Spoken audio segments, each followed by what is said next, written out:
Good day, everyone. I am Noeline R. Pizarro, and today I will be discussing about e-portfolios for student assessment. So this presentation focuses on how e-portfolios can be used as an effective assessment tool in modern education, emphasizing learning, reflection, and student ownership. Before we begin, here are our learning objectives. First, to describe e-portfolios as a tool for student assessment. Second, to distinguish the types of e-portfolios. And third, to highlight effective ways to implement e-portfolios in education. Here are the main topics that will guide our discussion. We will begin with the concept of e-portfolios, then discuss the learning theories behind them, followed by the types of e-portfolio. After that, we will look at the best practices of using ePortfolio and finally discuss how ePortfolios are assessed. Let us first define what is assessment. So assessment is important in teaching learning process. Traditionally, assessment focused mainly on tests, quizzes, and final outputs. However, modern education now emphasizes learner-centered assessment, which values continuous learning and real-world performance. This is where ePortfolio come in. They provide a digital way to document and evaluate student learning over time, not just at the end. The common problem with traditional assessment is that after students receive corrected homework or quizzes or exams, these papers often end up lost or thrown away. With e-portfolios, students can keep, organize, or showcase their best work using digital medias such as videos, images, and presentations, going far beyond what paper-based assessment can do. Instead of being trash, they become evidence of learning.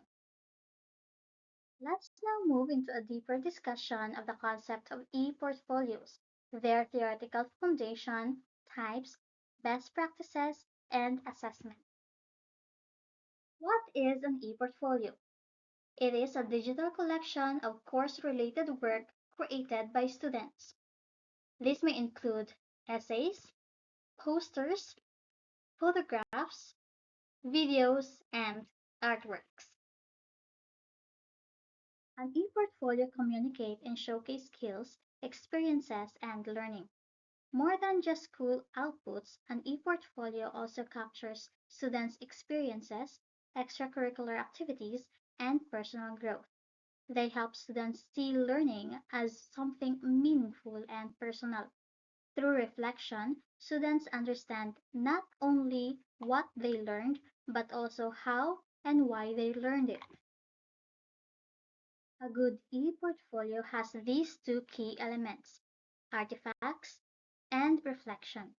So artifacts are the actual student outputs, while reflection explains what these outputs mean. Reflection is important because it helps students think deeply about their learning. There are many tools students and teachers can use to create e-portfolios.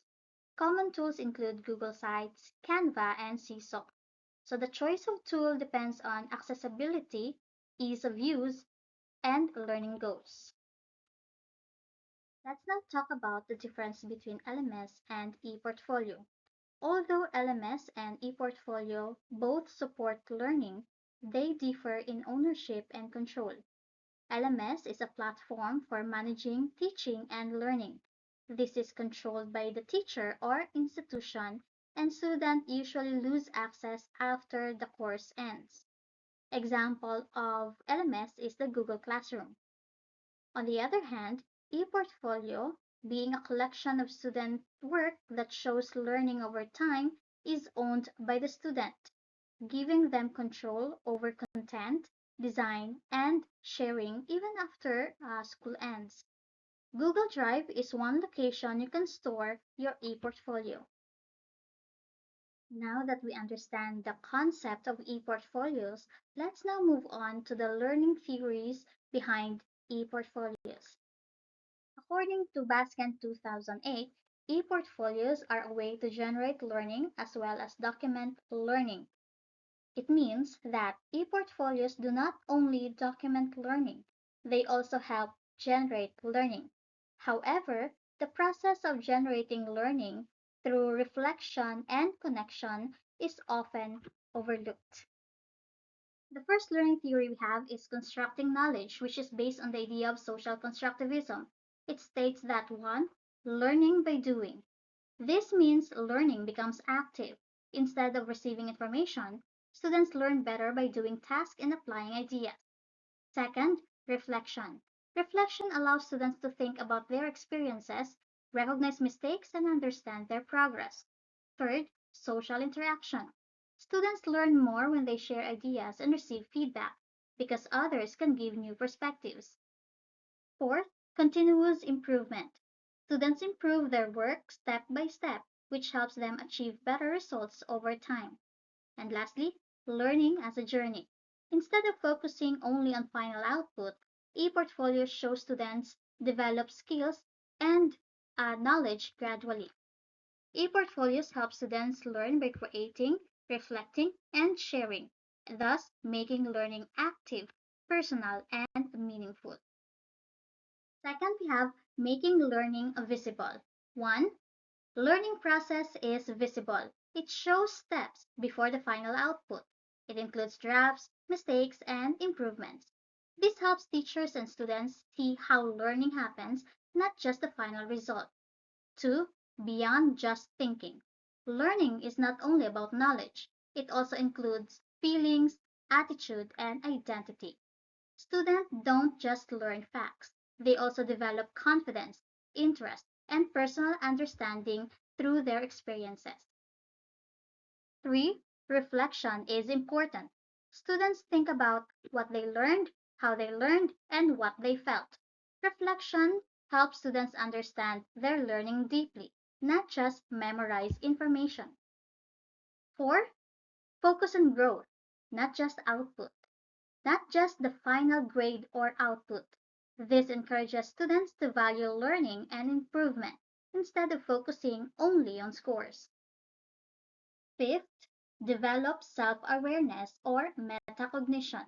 Students become aware of how they learn. It helps them become better learners so they can adjust their strategies and improve more effectively. The last theory is fostering student activity. 1.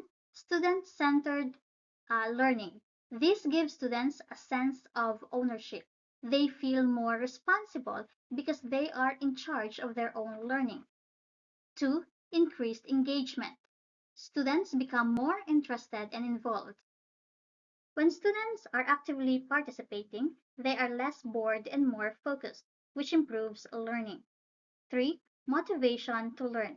When students have choices, they feel more motivated because the task becomes more personal and enjoyable. 4. Deep learning. Instead of just remembering information, students try to analyze, explain, and apply what they learn. And fifth, making connections. They can apply what they learn in real situations, making it more meaningful. Let's now proceed to the types of e-portfolio. There are two main perspectives of e-portfolios. Some educators use e-portfolios for learning and reflection. Others use mainly for assessment and grading. According to Helen Barrett, there are two types of e-portfolio: school-centered and learner-centered. School-centered e-portfolios focuses on assessment of learning, while learner-centered e-portfolios focuses on assessment for learning. School-centered e-portfolio focuses on grades and evaluation. It is used to measure students' performance and used for institutional or school assessment. However, learner-centered e-portfolio focuses on student learning and reflection. It helps students improve while learning. It emphasizes growth and understanding.